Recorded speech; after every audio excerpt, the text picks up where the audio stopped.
Here's the hostel. So during our week of vacation between the 2 summer sessions, Christula, Natalie, and I went to a place called Jaco with one intention. We're gonna go to the beach. Yeah! Oh God, I don't know what I'm doing with my life. Jaco was more of a surf town, and it was the closest beach to Heredia. And we originally didn't have plans to go there. We were going to go to a place called Guanacaste, but our friends that we were going with kind of dropped out last minute, and we were just like freaking out on that Friday, trying to figure out where else we could go before like the buses would end. And so we ended up in Jaco, where the beach wasn't that great, and the sand was kind of rocky to walk on, so it wasn't the best. Welcome to Playa Hermosa.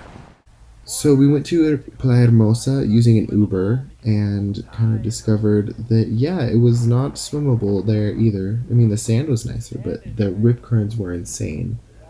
The waves would kind of just like break right down onto the sand, and then, the surf would just really, really fast pull back into the ocean. So it was like just constant rip currents everywhere. Like, it was terrifying to be in. But it was fine. Like, we played in the sand. Christula made like a little hole for some sand crabs, and it was all cool. At some point, we kind of walked down the coast to get some lunch, and when we were at this place to get lunch, they didn't have any power. And we heard that, there's like a power outage in this part of town, and we didn't really think anything of it. But we also realized that there was no Ubers in town, so we had to walk back to Jaco, which was about 3 kilometers. And during that time, we realized that the power outage wasn't just kind of in that little area. And there's a giant power outage apparently in the whole city, so we're walking back 3 kilometers.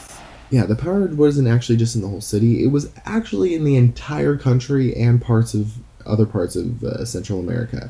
So we had like no idea that this all was happening. It was kind of a big deal. But, it worked out because we were at the beach for like all of it. It was like 5 hours that there was no power in Costa Rica, and we were at the beach for most of it, so it wasn't really an issue. We just had to keep our spirits up. Are we gonna make it? Yeah!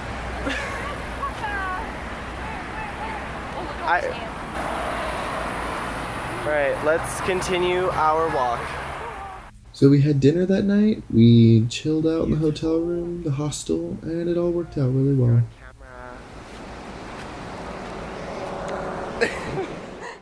So the next day, we all took a bus to another beach, which was called Playa Herradura, Horseshoe Beach.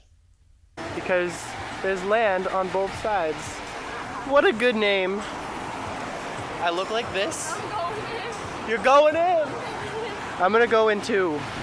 We've been here for like, 3 or 4 hours maybe. It's very nice here. There's a lot of people. Christula was playing soccer with some guys earlier. They offered her weed and drinks. I tried to play with them. It didn't work out so well. And to be clear, we did not take drugs and alcohol from strangers. The only reason that I didn't work out so well was because I suck at soccer and I kicked the ball into the water. I feel very awkward doing this. When we were leaving, one kind of weird thing happened. We were sitting at the bus stop, and Christula noticed a man sitting a little ways away, touching himself and looking at us. And when she reacted, he kind of took off on his bike. But it was an example of this like machismo culture that is present in a lot of Latin American countries. This idea that men have a dominance over women.